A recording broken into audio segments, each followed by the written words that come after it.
Recording in progress.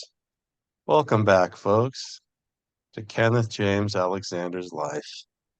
All right, so the last question we finished with was about your reaction to the assassination of President John F. Kennedy. Right. I remember your response to that. The next question, 111. What wars have been fought during your lifetime? World War II was my first one. I remember Really? that I was 8 years old when it finished, 8 or 9. Yeah? But I remember that living in Utah. I remember the end when Japanese finally surrendered. Um, it was a big celebration downtown. My Aunt Elsie took us down there. They were throwing rolls of toilet paper for things, and all the military were kissing all the girls. Really? Right Was us, this downtown Salt Lake? yes, Oh, wow. So you remember going down there and seeing that? yes. That's cool. Was that when your mom was in the hospital in Salt Lake? Yes, she was in the LDS hospital there, where she passed away from it. Yeah. I can't remember if she died by then or not. I'd have to look the dates up. And then the next one is the Korean War. I remember that. I was delivering newspapers in Los Angeles. And in the morning, on the front page of every day, they would show who had pushed who, which way, back and forth between North and South Korea. So I remember that one. Really? Then the next one was the Vietnam War. Remember that. Yeah. I missed going into that. I was in the service from 55 to 59, and Vietnam War was after that. So you just missed going to war. I don't Do you know. think you would have been The called to others, fight in the, excuse me, do you think you would have gone to the Vietnam War had you still been in the Air Force? could have. Yeah, the Air Force was heavily involved in the war too, with their bombers and stuff. Yeah, I But just I thought think your if position I if, wasn't. if I had re-upped and stayed in, they would have sent me to officers candidate school, and I was destined to go be in one of the missile silos out there in the Midwest somewhere. So I probably maybe wouldn't have been involved in Vietnam. Mm. Bruce Williams was. Oh, really? Yeah, You went he to went to Vietnam, huh? Vietnam. Yeah, Wow. and the others are just conflicts. We really weren't at war. Yeah. Afghan and Mhm. those The other Iraq, conflicts that we're in now. Iraq, Afghanistan, Hmm. those. Yeah. So that's about it. Okay. Well, you named all of them because the next three questions have to do with all three of those wars you just mentioned. I already told So, you about them. Yeah. yeah, the question, the one, oh wait, no, never mind.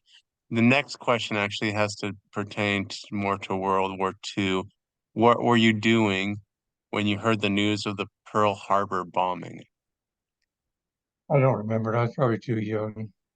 I think I Yeah. was 41, so I would have only been 7 years old. I know, five Yeah. years. Yeah, you're real little. So too young to remember that. Right. Um, the next question is, how did World War II affect you? Oh, there's a lot of things that I remember from that. We had food rationing, all kinds of stuff. You had to put up shades on your windows at nights to block out the lights, and they tried to bomb us. Uh, Really? yeah, we had Wait a blackout second. had blackout curtains on the windows. You had blackout curtains on the windows in Utah when you lived in Utah? Utah and California, but well, it would have Because been, there was a concern that they would come to the US and bomb? I guess. Oh, I No, had no idea. no, that can't be right though, because I wasn't in California back then, so it had to be done. It was in Utah, I guess. Then 'cause I really, I, I went from Twin Falls to Salt Lake. yeah. I didn't come to California until I was 15 years old. So, Right. but I remember But my dad hired Frank Tanny. You know about Frank, right? yeah, I know about Frank. So, they were putting the Japanese along the Pacific coast, California and so on, in concentration camps. And if they could get a sponsor, they wouldn't have to go to camp. And that's when your grandpa brought Frank to Idaho to work for him. Mm, And Frank got sent to France in the army. There was a Japanese group of soldiers. And I remember he came home just before my mom died. I don't know if I've told you that story or not before. I don't think so. He was, Mom was close to her death. And so Grandpa went to the Red Cross and sent a letter to overseas to the army saying, Mom's about France. And he was the last one to see her, and she kind of made a deathbed request asking him to help raise us kids uh, after she was gone. He said he She would. personally give that request to Frank? Like, Right. hmm, Kind of the last one to see her before she passed. really? Wow. And because sugar and that kind of stuff was rationed, he brought back a whole small duffel bag thing full of gum, dumped it out on the living room floor when he got to Aunt Elsie's house. I just remember that. All that I bet you guys are pretty excited. We were really excited about it. So let me make sure I understand. Your mom requested that Frank come and see her when she was on her deathbed. Where was Frank at the time? He was in France Oh, he was in France. in What the was he army. doing in France? There was an army, I don't know if you call it a battalion or not, but it was a group of Japanese that served in the army in France during World Hmm. War II. And he was over there. And that's when your grandpa made the request through the Red Cross to see if he could come home. And he Oh, got back and was able to see her just prior to her dying. oh wow. And that's when she talked to him and asked him to take care of you kids. There as kids, and he kind of stuck with the family the rest of the time. Yeah. Um, Hmm. Interesting. So when did Frank start? So when did Frank become friends with your mom and dad? Because I thought he didn't come into the picture until after your mom died. no, that was it. He was in Twin Falls, and he's sponsored Frank to come to Idaho rather than be put in a concentration camp. And did So he know Frank prior to sponsoring him? no, Okay, I guess you could put in an application, say you were willing to take somebody. I He, see. I don't know the exact details, but anyway, that's how he ended up coming and becoming part of the family. And then he Okay. got drafted and sent to France as part of the Japanese battalion, I'll call it. Okay. So he got to know your mom pretty well before he was drafted. All right, Yeah. because of All being right. at the restaurant. Yeah, That makes sense. Well, it's probably helpful for your dad to be able to do that sponsorship program to get some extra help at the restaurant. right. And Frank Yeah. was lucky to be able to not have to go in those concentration camps. Yeah. Yeah. Where's Frank buried at? He's in the same cemetery where Grandpa and Gladys are buried. Oh, really? In Glendale? Yeah, Huh. I've never visited that. I should go sometime. Frank's some burial plot is right next to his sister's in Glendale Cemetery. I don't remember what her name was, but you should Hmm. be able to go to the registrar's desk or whatever and ask where Frank Tanny is buried. They could Yeah. tell. Huh. And and then Herbert James Alexander and Gladys is buried there too. Yeah. I don't think Dennis probably lives not too far from there, being out there in Surprise now. Yeah. Hmm. I've gone to the burial spot and seen, you know, that's how Pop ended up getting to Glendale was that Gladys was having respiratory problems in LA. And so, Oh, so they moved to Phoenix area to get because of her respiratory problems. They ended up buying a home there in Glendale. hmm, interesting. But Frank's sister was already living in She, Arizona? yeah, she was already there. Hmm, cool. Okay, well, let's talk about the Korean War then. How did that affect you? Well, the only thing, I was a teenager then. And like I say, I just remember the front page on the newspaper showing where each line had been pushed back and forth during the battles. Yeah. Um, Were but as you far young and as far as the war itself, I don't remember a lot about it. All I know is it was going on. were you But concerned as a teenager about being drafted? no, I was 16 years old, so I was too young yet. Yeah. Hmm. You were too busy drag racing and having fun. And not then. That was a little later. Yeah. Were you into cars when you first got your license? Well, I've always been mechanically inclined, so just always worked on cars, other people's cars. I didn't have my own at the time, Really? and later I bought my own. How young were you when you started working on cars? Probably 16, 17 in that area. That's fun. 16, I'd say 16, yeah. Yeah. Cool. What was your first car that you bought? And my dad got me a Model T Ford. Really? Yeah. And then there's a What car year called, was it? oh, I don't remember what it was. Had to have been an old car, huh? It was an old car. And there's a car called a Crosby.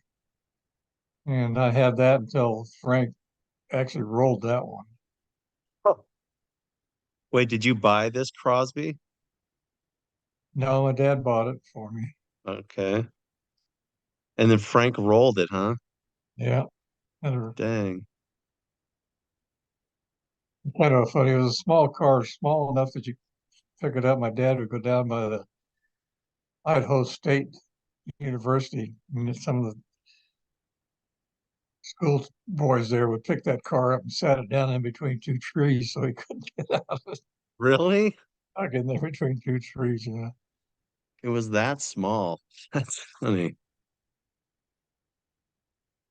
So And you then drove that until Frank rolled it, and then what was your first car that you bought? my mom and I bought my first car I think it was a Plymouth. It was a Plymouth Coupe. We were living in Moses Lake, Washington. It was during the latter part of our first year of marriage. So after you got married, you bought your first car, a Right, Plymouth Coupe. Cool. right. They don't I even had what make Plymouths anymore. I had had another car before that when I was a teenager with dating mom. It was a Chevrolet, what you call it, SUV today, but it was, like a large body Truck or Suburban? suburban type car. Really? That's And fun. we were driving down the street in Los Angeles and it caught on fire. And I You and guess mom were in the car? mom and I were in the car. Yeah. What'd I you ran over do? to people. Ran over to the first person's house and grabbed a hose and sprayed water. It's actually the U joint where the transmission and drive shaft come together. I guess I'd had greased it properly. Yeah. Or it burned the car. I just ended up leaving the car there, and I guess they must have towed it away because it wasn't salvageable. Oh So, no. so I lost that car. Dang. That was just before I went in the Air Force. Wow. So it caught fire. That sounds like it was more underneath the car, right? I was underneath the car. Flames were coming up under the floorboards. That's frightening. Yep, So you and mom pulled over and just jumped out of the car? jumped out of the car and I ran and grabbed a water hose from my neighbors, sprayed it on there, and of course the hot water hitting that metal just shattered and it was ruined. It was the Oh, dang. car. So, What a and bummer. shortly after that's when I went in the Air Force. Yeah. Well, it's good you made it out of that one alive. Our first car when we got after we got married was at Plymouth, and then when we moved to Riverside, I bought it was a '54 Ford station. I mean, convertible. Nice. Which you Yeah. didn't like very much from what I hear. Well, I don't know. I didn't like it. I don't like convertibles, Yeah, you didn't like the convertible. I remember you telling me that. but the car I put a brand new half engine block in it. Really? So really put a new engine in it. Just you know, Just like Dennis does. yeah, it was back in the days. You guys Like I got said, I was skills. very mechanically inclined. So Yeah. Those genes skipped over me, I guess. That stuff does not come naturally to me. yeah, When did you buy your Barracuda? we were in Massachusetts. Went back to work back there. No, I guess it was before Massachusetts because they hauled that car was hauled back to Massachusetts. So it would have been 19, was a 1966 Plymouth Barracuda. It was brand new. That's Uh, cool. What color was it? Red, Wow. beautiful car. Yeah. And when I took What that size job, engine? I don't recall.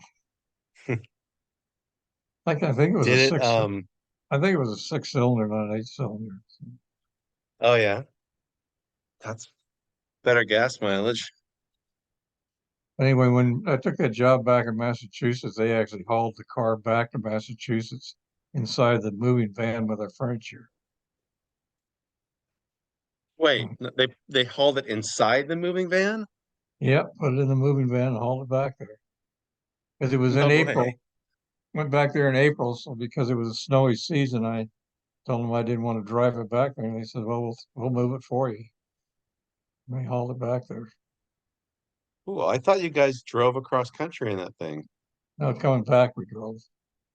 Oh, I see. They took the car there, and then when I went back to TRW, they hauled the car back. I mean, we drove Nice. the car back, Dennis and Debbie. Cool. I wish you had that car still. Oh, I do too. Be a That'd be classic. awesome. Right? And then it Okay, was wow. this red Ford station wagon. You remember that one? So, Oh yeah. With the all seats that folded up in the back. right. That was a fun car. I guess there was a Dodge in between there that we had. I know you had a Datsun truck for a while. Yeah, Yeah. had that one. I Before you moved up. got, what's that? Had that up here. No, Yeah, that was you a did. Toyota. Or was it Datsun or? No, you had the Datsun up there. Yeah, I had I the remember Datsun up here, and then I ended up getting the Plymouth. I mean, yeah, the red Toyota truck after red that. Toyota, red. That Yeah. was a white Toyota, wasn't No, I remember the Datsun it? being white with a camper shell on it. And then I remember you getting the red Toyota and it had a camper shell on it. Hmm. But All right, whatever. You probably remember better than I do. I don't remember. I don't know. I remember the I was Ford little. station wagon was red. Yeah, it was red. I remember that with the vinyl seats. So did I ask you? The Toyota was white. I know it was white. Well, the most recent Toyota you had was white that you got rid of. That But was I the remember last. that I remember the first Toyota truck you had that you took us up in the pool all the time in and stuff was red. Yeah, yeah, I had a red one. I remember that. Yeah, And it was a stick shift, right? right, Because I remember you teaching me and Jenny to drive stick in the Mormon Center parking lot and hearing the right. gears grind and all that. Yeah, you're right. That was red and had a red camper shell on Yeah. it. Yeah, And you would afterwards swimming, you would you'd put it into neutral to coast down the hill from the Mormon Center after swimming to see how far we could coast. right. Yeah, I remember that. Yeah, Yeah. that red Toyota is the one that got hit, smashed out front. Oh, oh, really? That's when I ended up getting the other one, the white one. Okay. Someone in a U-Haul truck came down and hit it and didn't Dang, stop. that's not good. At the They didn't back, stop and leave a note or anything? Tom across the street lived across the street next to Cuckoo's.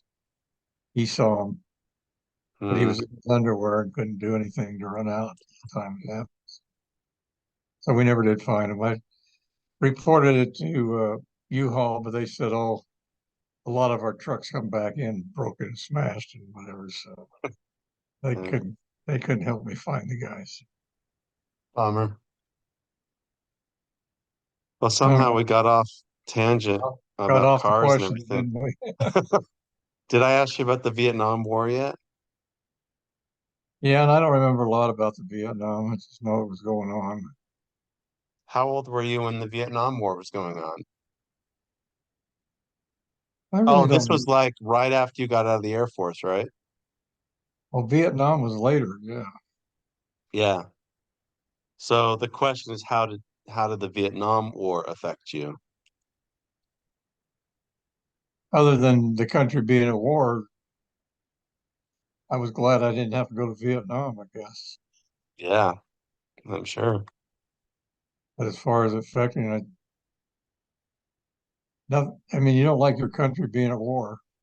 Yeah, But as far yeah. as causing any physical impacts, I had none.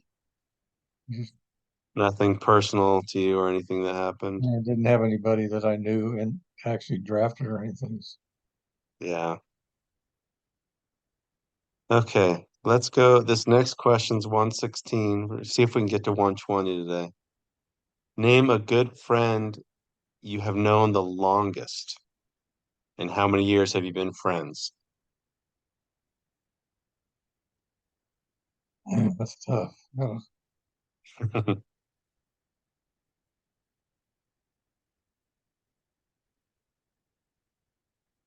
Hmm.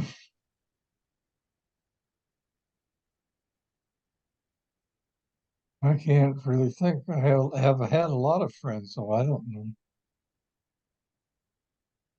Is there one that I mean, someone you were friends with like when you were in your 20s or even high school? Um, yeah, there was a fellow named John Romeo that we went to when I was working on a bachelor's degree. We were very close. A John lot of Romeo. ended up doing a lot of homework and stuff together. Stayed friends with him quite a bit even after we graduated. Mom and I would go to like the New Year's Eve parties and stuff with him. Cool. You still keep in touch? No, I don't know where he's at anymore. No. Yeah. Hmm. So John Romeo's the one that comes to mind, huh? Yeah. Were you Well, guys friends up through when you moved to Northern California? Were you still friends and keeping in touch? no, that it pretty much. I think he moved somewhere. You know, he left after he graduated. Like, he took a job back east somewhere. Hmm. What about someone in the Fair Oaks, that area that you've lived there for so long that you're still friends with? Well, John Johnson. Yeah.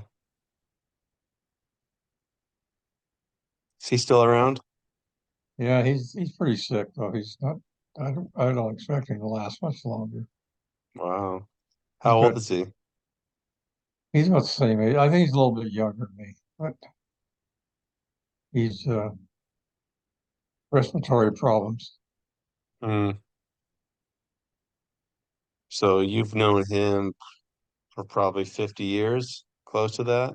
That, yeah. In fact, I was second counselor for him in our high priest group, and then I was moved to first counselor. I served with him in the high priest group. Hmm. That's cool. Cool.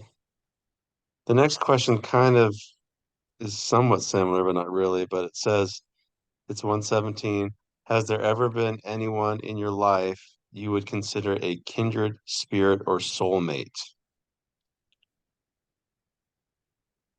No, Who was he or she, and why did you feel a special bond with him or her? I don't think I. Well, what about mom? Was mom your soulmate? Of course. Yeah, I mean, we were 6 years, 69, 70 when we met together. The kids over at Jenny's one time asked me how many women have I kissed. Oh, I've never kissed any other woman. yeah, She's one. Mom said there was a half a dozen she kissed, of course. Those ladies. but I never kissed another woman. That's awesome, Dad. I love that. I tell people that, and they think it's really sweet. It's just very rare. You don't hear that very often at all. Well, the follow-up question is, why did you feel a special bond with her? I don't know, I was just in love with her. Yeah, Still am. yeah. Will be through the Uh, eternity. So, always, always will, right? Forever and ever. right. Yeah, awesome. I mean, there was girls that were chasing me and stuff in Idaho and stuff, but I just never hooked up with any of them. Yeah. Wait, I oh, was because also a you were, very shy person. So, yeah. Well, you were 15 when you moved from Idaho, right? right, And you met mom not too long after that. right. Mm, A year or so later. yeah. Well, question 118 is, what were the hardest choices you ever had to make?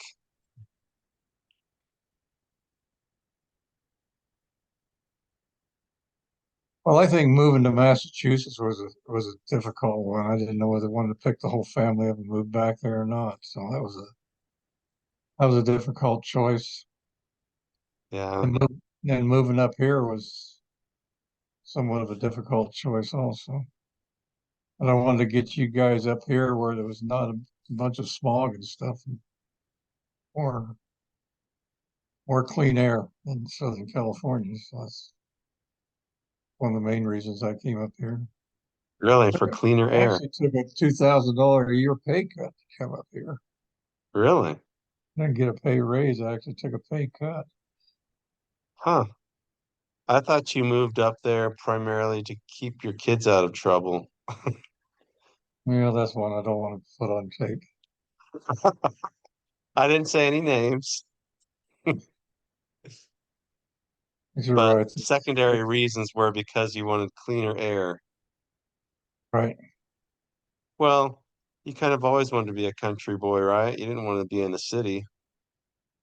Well, that's true, but it's a big move to just sell our house and move up here, take a job that's unknown what it's going to be like.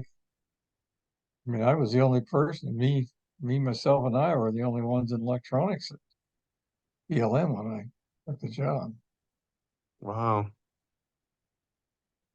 What, so you decided you were going to move, you and mom talked about it, and then you were looking for a job and you found the BLM job and Well, kind yeah, of I seemed asked like it.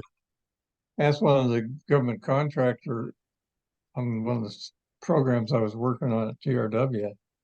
How do you get a government job? He says, oh, just put in an application. And I'll tell you what jobs are available. So I did. Hmm. And then I got a call from a fellow that worked at BLM and says, I'd like to come down and interview you. So he came down and interviewed me. And he says, the job's yours if you want it. Wow, So, that's cool. but there was a lot of electronic technicians that were really mad at me, or not, they were irritated that I had gotten the job.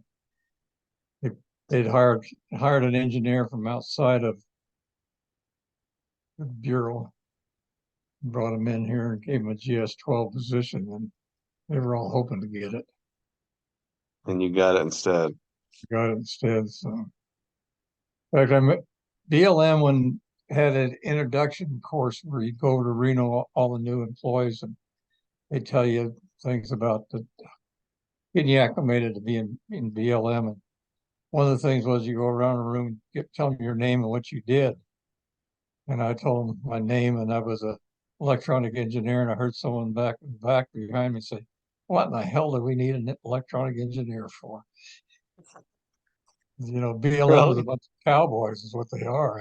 they, they had no appreciation whatsoever for what an electronic engineer was going to do for them. That's funny. It made me think to myself, what the dickens I take this job for if people feel that way about me? There was only three electronic engineers for all of Bureau Land Management. I was Wow. one of the three. Well, nowadays there's probably so many. No, it's still not a lot. Really? Hmm. It's still a cowboy organization. Boy, organization. That's funny. Well, I think it's cool. I'm glad you got the job and I was able to grow up in Fair Oaks. All right. Yeah. It was a good move, but it was a scary decision, not knowing Yeah. exactly what was what would take place. Just Was had to, mom was mom 100% on board with it? your mother, she didn't worry about anything. You But just wasn't say, she well, gonna miss being close to her mom? well, I don't know. We didn't talk about it. She just, mom just would, whatever I wanted to do, she agreed with it. Yeah, mom was pretty mellow. Kind of left it all up to me as to those kind of decisions. Yeah. We talk about it, but she'd say, you decide what you want to do. And Hmm. She just supported you either way. you just supported me there. That's awesome. Well, any other hard choices besides the move to Massachusetts and the move to Fair Oaks? Those are probably the big ones. Yeah. Choosing to marry mom probably wasn't tough, huh? Excuse me? Choosing to marry mom probably wasn't tough. That was probably one of the easiest choices to make, huh? She was out to get me. But you asked her, right? I don't know. I sometimes wonder if she didn't ask me to get married. Really? You don't remember your proposal? I didn't propose. I don't remember it now. Really? You just kind of got married. Well, I missed the GI Bill, so I was in Texas going to basic training in the Air Force. You just kind of commuted back. And since I'd missed my getting the GI Bill and couldn't go to college, I said, well, why don't we just get married? Well, she did. I don't know which one of us decided, and she decided to get on a train and come down to Texas and got married. I cannot imagine putting my 17-year-old daughter on a train and sending her off on a 3-day train ride to get married. Really? Right. I just can't see how Lester made that decision, but that didn't stop her. I guess They must have really liked talking to you. Leslie, she said that he just really liked me. and a lot of trust. And Yeah, Donna got married pretty young too, so I think she was yeah, only in her teens too. that's cool. Okay, two more questions. I don't know how long we've been on, but this is getting kind of long. Hopefully it's okay. We are okay, what's 119? What person really changed the course of your life by something he or she did? Someone who changed the course of your life by something they did.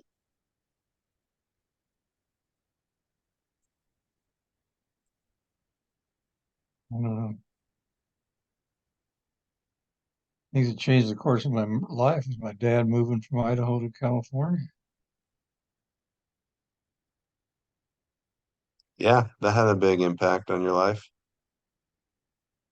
And he just ended up filing bankruptcy on his shut his restaurant down there in Idaho. We moved to California.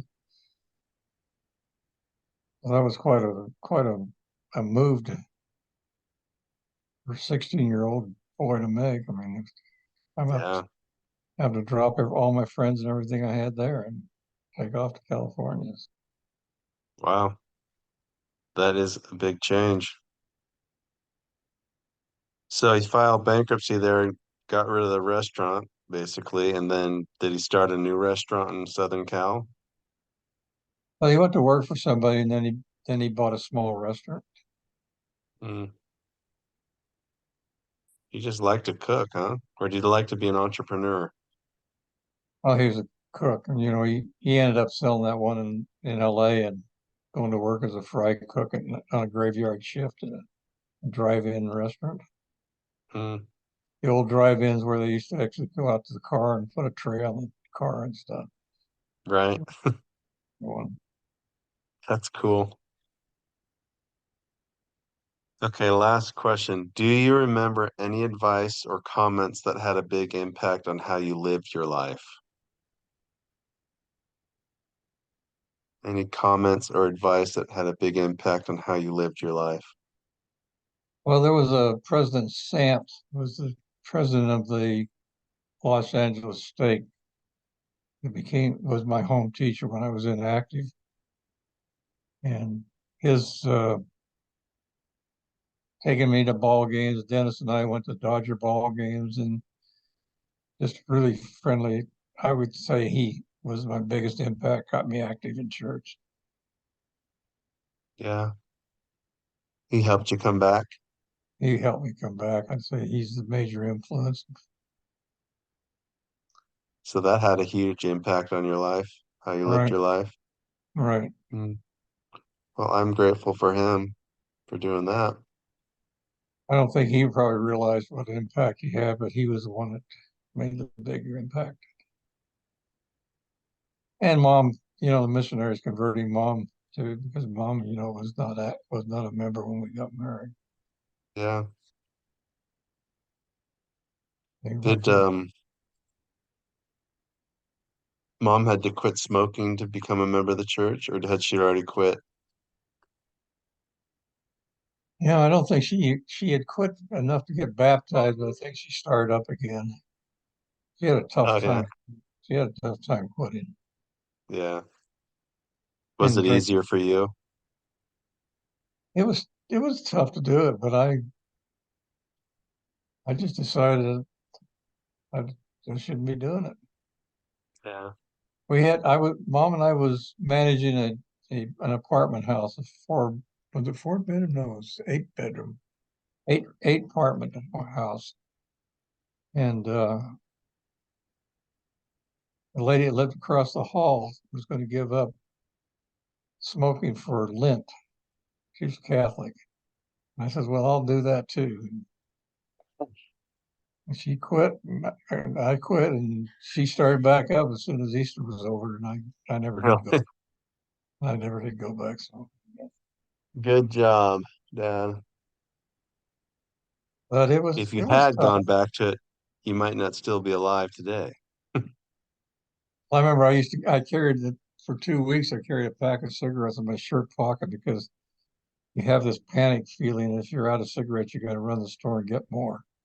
Oh, And So I had those cigarettes there as a crutch, and knew it was there if I needed to. So I never like that helped me fight that wanting to run and get more. Hmm, Never did that's start. interesting. Never did start smoking again. Very cool. I wished I never had started. Well, when did you start? I mean, you were young, probably. I was back in. Probably the first cigarette I smoked was back when I was living in Idaho. Really?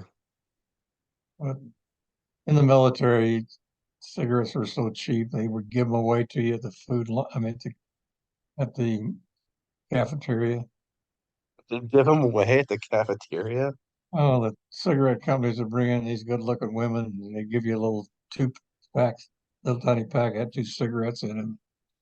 As you'd go in to get to eat, they'd be at the door handing them to you, enticing you to try to buy their brand. Oh man, that's terrible. Government was essentially pushing cigarettes on you. I That's guess before we knew how, I mean, how bad they were. probably, yeah. Yeah, I don't think the Surgeon General's warning was not on them at that time. You could buy a carton of cigarettes, which was 10 packs of cigarettes for $2. Wow, Now I 10 think they pay packs. $6 or $7 a pack now. Yeah, they're so expensive. But I can't believe they had ladies handing in, handing out little packs of cigarettes as you went to go to the cafeteria. Yeah, Was this when you were in Texas? yeah. That's funny. Wild. Well, good work, Dad. We got through 10 questions. We only have 30 more. Yeah, I appreciate you doing this. How many more? 30 more? You say? 30. Hmm. This is Yeah, fun though. I'm really enjoying learning all these things I hadn't heard before. yeah. I appreciate you doing it too. Of Hope the course. grandkids and stuff will enjoy them. Yeah, I know Bailey's excited about it. I'll send out this newest video when it's done uploading to YouTube and let everyone know we have a new one. All right. Okay, I'm gonna stop the recording. Until next time.